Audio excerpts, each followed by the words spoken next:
అష్టావక్ర మహర్షి చాలా విచిత్రంగా మాట్లాడుతున్నారు అనిపిస్తుంది మనకి.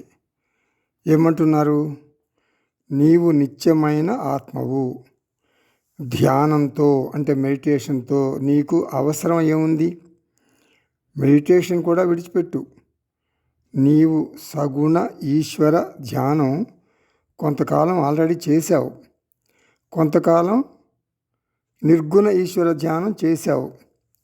అంటే వేదాంతిక్ మెడిటేషన్ చేశావు, అంటే నిర్గుణ ఆత్మధ్యానం చేశావు. స్టాప్, ఆపేసేయి. నీవు ధ్యానం అంటే మెడిటేషన్ చేయవలసిన పని లేదు. నీలో పాత వాసనలు పోయాయి, కొత్త శుభవాసనలు వచ్చాయి. ఏమిటి ఆ శుభవాసనలు? నేను నిత్యముక్తుణ్ణి, నేను నిత్యముక్తుణ్ణి. జీవితం ఒక నాటక రంగం. అహంకారానికి ఒడిదుడుకులు ఎప్పుడూ ఉంటూనే ఉంటాయి. అది సహజం. వాసనా నివృత్తి జరిగాక ధ్యానం అంటే మెడిటేషన్ ఒక బంధం అయి కూర్చుంటుంది. మెడిటేషన్ బంధం కాకూడదు. అయితే మెడిటేషన్ ఎప్పుడు త్యజించాలి? నీ ముఖంలో 4 Cలు కనపడాలి. 4 Cలు అంటే కరేజ్, కాన్ఫిడెన్స్, కామ్నెస్, చీర్ఫుల్నెస్. ఈ 4 Cలు నీ ముఖంలో నిరంతరం కనపడితే ఏమిటి గుర్తు? చిరునవ్వుతో ఉంటుందన్నమాట నీ ముఖం.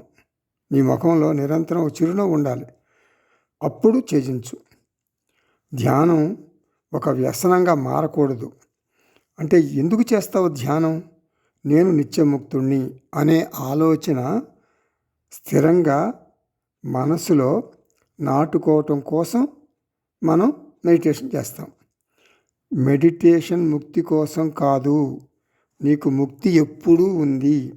భవిష్యత్తు గురించి ఆందోళన చెందటం వలన నీ భవిష్యత్తు మారదు. ఆందోళన భవిష్యత్తును మార్చలేదు. ఆందోళన భవిష్యత్తును మార్చలేదు. నిధిధ్యాసనం ద్వారా వాసనాక్షయం చేసుకోవాలి. నిధిధ్యాసనం ద్వారా వాసనాక్షయం చేసుకోవాలి. అది ఒక్కటే మార్గం.